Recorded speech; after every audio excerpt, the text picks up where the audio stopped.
नमस्कार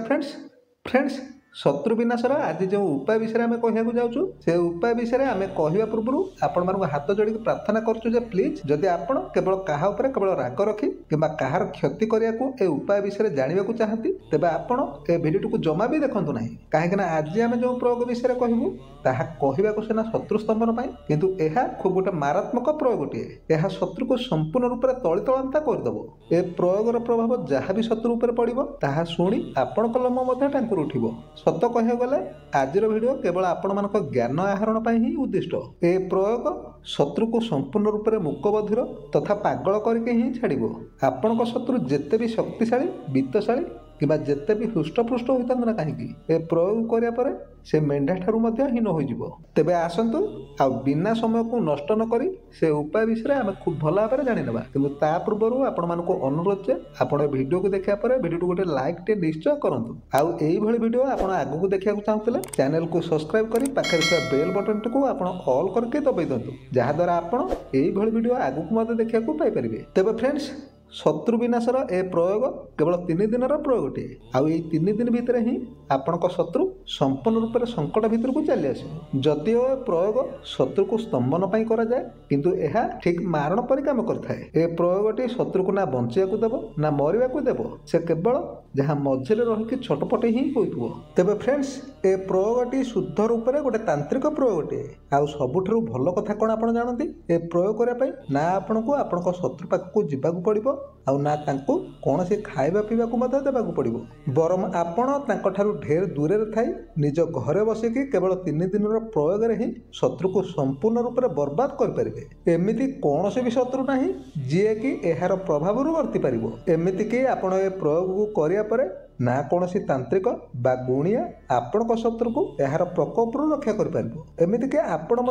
प्रयोग करापर आपण तार काट करेंगे तेणु आपण एपरी भावी नियंतु जे ए प्रयोग को आपण करापर आउ पछकू फेरिया असंभव तेणु जदि आपण केबे भी ए प्रयोग करने चिंता करती तेबे आपण अंततः 100 थर चिंता करापर एवं केवल सही शत्रु उपर ही प्रयोग करूँ जार शत्रुता आपण जीवन प्रति भय रही भूल रे भी ए प्रयोग केबे भी कौन से निरीह व्यक्ति कि छोट काटर शत्रु उपर केबे भी करंतुनी तेबे फ्रेंड्स ए प्रयोग करने आपन को मंत्रटे तो आवश्यक किंतु तासह एथिपाई आपन को जंत्रटीए आवश्यक मोटामोटी आपन जंत्र को बनाई से जंत्र ही मंत्र को जप कर शक्ति को आवाहन करने पड़ो तेबे जंत्र बनाई आपन प्रथमे लंबा और ओसारिया एवं छिद्र विहीन खंडे भोजपत्रटीए नहीं आसतु एपरी भोजपत्र आपण को पूजा सामग्री दुकान में खूब सहजरे मिल जाए जिते बड़े आप भोजपत्र को नहीं आसवे भोजपत्र को आने पर बर्तमान आप स्क्रीन रे जो जंत्रटी को देखुं आपण ठीक यहीपरि जंत्रटी ही से भोजपत्र उपर बनई दिंतु गोटे कथा मन रखु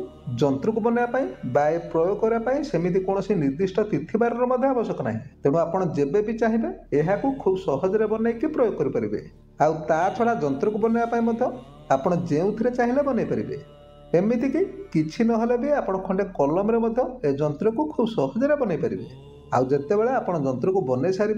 जंत्र को आपड़ बनई सारा पर लगातार 3 दिन पर्यंत संध्या समय ए जंत्र को आपड़ खूब भल भाव धूप धूप देके पूजा करूँ आउ ता सह ए मंत्र को 108 बार लेखा जप करूँ मंत्र को जप करता भितर किंतु गोटे कथा को मन रखिए मंत्र रे जो जगार अमुक लेखा अच्छी से अमुक जगार आपण शत्रुर ना धरिकी जपिबे आउ जिते बड़े भी आप प्रयोग करुवे आपण चेष्टा करूँ जमी आपण ए प्रयोग करता भितर कहीं जपरी आपण को आसी डिस्टर्ब न करे आपण घरे जदि यही कौन से एकांत स्थान न थाए तेबे आपण चाहिए बाहर कौन से गोटे सुनसान जगार करेंगे फ्रेंड्स आपड़ देखिए मंत्र जप सहित ए जंत्र को बनई जदि आप लगातार 3 दिन पर्यंत ए प्रयोग करती तेबे आपण शत्रु जिते भी शक्तिशाली होता ना कहीं ए जंत्र प्रभाव आसी आपण शत्रु मूकबधिर एमती कि पागल हो दुनियार कौन सी भी शक्ति आसी आपण शत्रु को रक्षा करें आपण केवल 3 दिन पर्यंत संध्या समय से जंत्रटी को खूब भल भाव धूप धूप दे